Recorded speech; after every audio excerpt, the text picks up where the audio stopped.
اور اتنا بڑا نقصان ہو گیا ہمارا.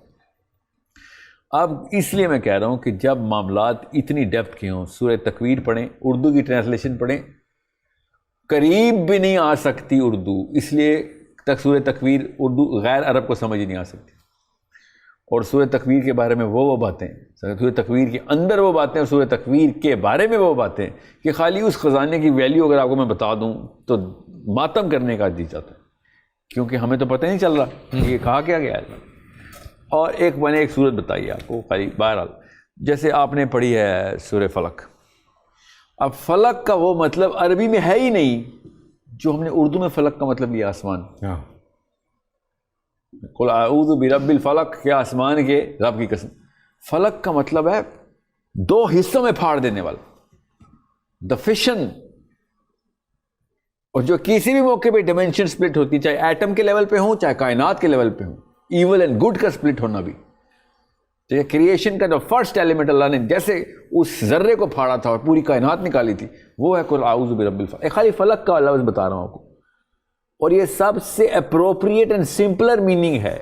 سب سے کمپلیکیٹڈ میننگ ہے وہ والا آسمان جو ایک کرے کے اندر بیٹھے ہوئے انسانوں کو اوپر دیکھ کے نظر آ رہا ہے، حالانکہ اور بھی سارے آسمان ہیں، اتنے سارے کرے ہیں.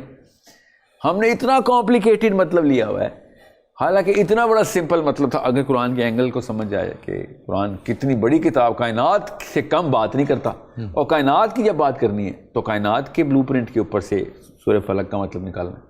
اور جیسے ہی آپ فلق کا یہ مطلب نکالیں گے کہ 2 حصوں میں سپلٹ کر دینے والا، تب آپ کو پتہ چلے گا جادو کے خلاف، جنوں کے خلاف، ان کی شر کے خلاف سورہ یہ کیوں آئی، کیونکہ وہ اسی ٹیکنالوجی کے اوپر استعمال کرتے ہوئے حملہ آور ہوتے. آسمان کے رب کی پناہ مانگنے سے تو جادو اور اس طرح کے معاملات کی پناہ کی وہ اینٹی ڈوٹ دوا بنتی نہیں ہے. فلق کی پناہ، سپلٹر کی پناہ مانگنے سے، کہ رب کی پناہ مانگنے سے تو ملتی ہے آپ کو اینٹی ڈوٹ. آپ ایمان ہی غلط طرف لے کے جائیں گے. غلط طرف کا مطلب ہے کہ کسی اور طرف. ہم سب کا رب پہ ہی ایمان ہے، چاہے وہ فلق کا رب ہو چاہے وہ سپلٹر کا رب ہو، ہے تو وہی رب. ایمان کا لفظ اس لیے اس اصطلاح میں مجھے نہیں استعمال کرنا چاہیے. مگر آپ دوا کسی اور چیز کی لے رہے ہیں، بیماری کچھ اور ہے، تو اس لیے پھر علاج بھی نہیں ہوگا. ٹھیک ہے، چاہے وہ ایک ہی ڈاکٹر نے بنائی ہو. کیا کیا جائے؟ عربی سیکھنا اتنا ضروری ہے کہ میں آپ کو بتا نہیں سکتا ہوں. عربی اگر بچوں کو نہیں سکھا رہے تو آپ ان سے قرآن چھین رہے ہیں. اب تو روز بروز یہ بات یہاں ہو رہی ہے. عربی آپ نے سکھانی ہے اپنے بچوں کو.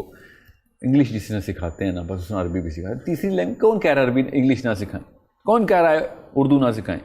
میں یہ کہہ رہا ہوں کہ میری لائف کا مشن ہے کہ مسلمانوں کے اندر، گھروں کے اندر عربی پہلی زبان ہونی ضروری ہے. بے شک 10 اور زبانیں بولتے ہو، پنجابی بولتے ہوں، پشتو بولتے ہوں، انگریزی بولتے ہوں، سرائکی بولتے ہوں، افغانی پرشین پشتون بولتے ہوں، ایران میں فارسی بولتے ہوں، مگر عربی ہر گھر کی زبان ہونی ضروری ہے. ورنہ قرآن پاک آپ کو آپ کے مولوی صاحب سمجھا رہے ہوں گے، اللہ نہیں سمجھا رہے ہوں گے.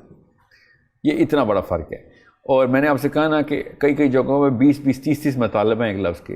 فخر الدین رازی کی نا ایک تفسیر ہے، انہوں نے اس پہ گرافس بنائے ہوئے ہیں، پرانی ہے ظاہر، آپ کے تو عالم نہیں ہے، تو ان میں کچھ ایسے مطالب انہوں نے پیش کیے. اور عربی کیا مطلب کہ اب آپ کی مرضی ہے، آپ جو بھی مطلب نکالنا چاہتے ہیں اس میں. عربی تو یہ بتا رہی ہے، اللہ نے وہی لفظ استعمال کیا، اس کے یہ مطلب تو ہیں. اتنا بڑا مطلب ایک انسائکلوپیڈیا کھل جاتی ہے کہ آپ سورہ فاتحہ کی 3 جلدیں بنانی پڑی، صرف سورہ فاتحہ کی، صرف اس گراف کے اوپر، کہ جس گراف میں وہ مطلب 3 جلدوں کا مطلب ہے کہ 3 کتابیں کھلتی ہیں سورہ فاتحہ کی. آپ خود سوچیں، آپ سورہ فاتحہ آپ اردو میں پڑھتے ہیں تو سورہ فاتحہ کیا ہے؟ پہلی کتاب، پہلی سورت ہے. سورہ فاتحہ کو فاتحہ ہی کیوں اللہ نے کہا کہہ دیا؟ عربی دان کو خود ہی پتہ چل جاتا ہے کہ فاتحہ سے ہی کتاب شروع ہونا ضروری ہے. اردو میں فتح کا مطلب ہی کچھ اور ہے. فتح کا مطلب جیت ہے، حالانکہ فتح کا مطلب کھولنا ہے. عربی میں فتح لٹرلی بچے کو بھی پتہ ہے، فتح افتح کا مطلب ہوتا ہے کھولو اس کو. تو وہ جو اوپننگ ہے نا، وہ قرآن پاک کھل رہا ہے. ابھی اصل میں صرف قرآن نہیں کھل رہا. دیکھیں سورہ فاتحہ میں کیا کیا چیزیں اللہ تعالیٰ پہلی آیت سے ہی کھول رہا ہے. الحمدللہ رب العالمین، تمام کائنات کھول دی اللہ تعالیٰ نے. کہ کون سے عالمین ہیں؟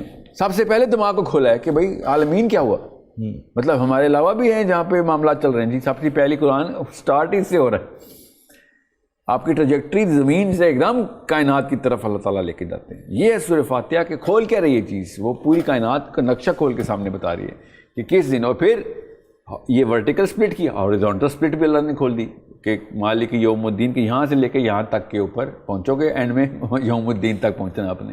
اس وقت کا ورٹیکل وائی ایکسس اور تمہارا ایکس ایکسس یہ لو, پہلی 3 آیتوں میں بتا دیتا ہوں. دس از سورہ فاتحہ's actual translation of this word فاتحہ, کہ یہ کھول کیا رہی ہے, یہ وہ پورا کا پورا گراف کھول کے دے رہی. اب نکال کے دکھائیں کوئی اردو کی تفسیر جو اس اینگل سے, اردو ہی نہیں, اردو کے اندر الفاظ ہی نہیں ہیں کہ جو اس طاقت کو اپنا بیانیہ دے سکیں.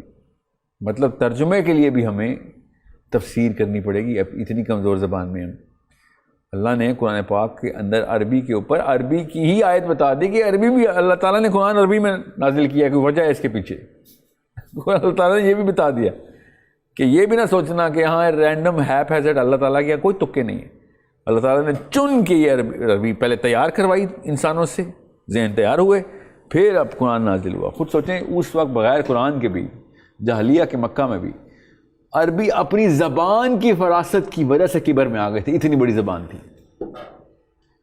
وہ لوگوں کو جو عربی نہیں بول سکتے تھے عجمی بولتے تھے. عجمی کا مطلب ہے اس کی زبان نہیں, اللہ گونگا ہے. اور جس لیول کی شاعری وہ کر رہے تھے عربی کی طاقت کی وجہ سے.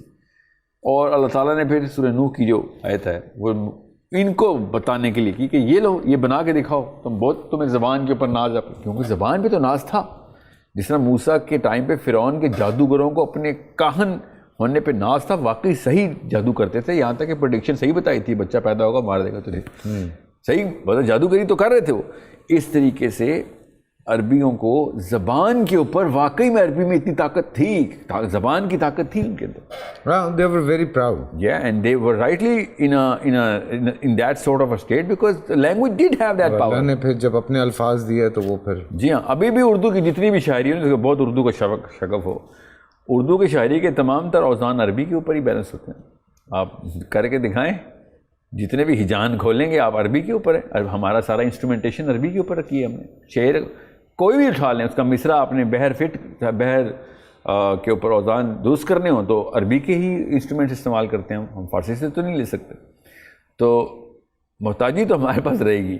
اب رہی بات, چلیں بلاغت کا تو اصول چھوڑ دیں, اس وقت میں بلاغت کی بات ہی نہیں کر رہا ہوں. میں خالی مطلب سمپل لینئر سیمینٹکس کی بات کر رہا ہوں کہ وہ مطلب ہی نہیں مل سکتا اردو کو جتنا مرضی بڑا عالم ہو, اردو کو وہ مطلب ہی نہیں مل سکتا کہ جو عربی کو پہلے مطلب لسٹ میں سب سے ٹاپ آف دا لائن میں. لیکن یہ ذرا تھوڑا مشکل ہے چونکہ عربی کو اس طرح سے عام کرنا مشکل ہے, مگر کرنا تو پڑے گا. پہلے یہ پتہ ہے زیادہ مشکل کام تھا عربی چھیننا, ورنہ تو مسلمان سارا عالم عربی بولتا تھا.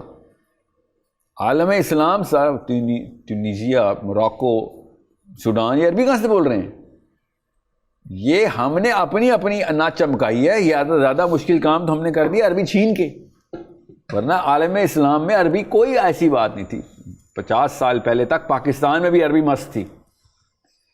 50 سال پہلے ٹیکسٹ بکس ہماری عربی کی اسکول میں چلتی تھیں. یہ ہم نے اور بھی پیچھے آ جائیں, میں نے خود پڑھی ہوئی ہے 5ویں دیکھ لیں. پھر یہ تو مطلب اس ٹائم 5ویں تک تو چھوڑیں نا, میں آگے کی بات کر رہا ہوں. 5ویں تک تو ایک نخرہ رہ گیا تھا نا کہ چلو کسی پولیٹیکل ایجنڈا پہ عربی رکھی ہوئی ہے کہ چلو اللہ کو بھی خوش کر رہے ہیں ضیاء الحق کی وجہ سے. یہ معاملہ اتنا ضروری ہے کہ ہمیں پتہ ہو کہ کسی زبان کو ایک خطے سے نکال لینا مشکل کام ہوتا ہے, ڈال دینا, جی نکال لینا مشکل کام ہوتا ہے. اردو نکال کے دکھائیں ذرا پاکستان سے, مشکل کام ہے نا. بالکل. انگریزی ڈالنا کتنا آسان تھا, بس ڈال دیا. 50 گوریاں گھسا دو, پورا کا پورا پاکستان کے سارے لڑکے انگریزی سیکھ لیں گے. بول انٹرٹینمنٹ کے شوز دیکھنے کے لیے ہمارے چینل کو سبسکرائب کریں اور بیل آئیکن پر کلک کرنا نہ بھولیں.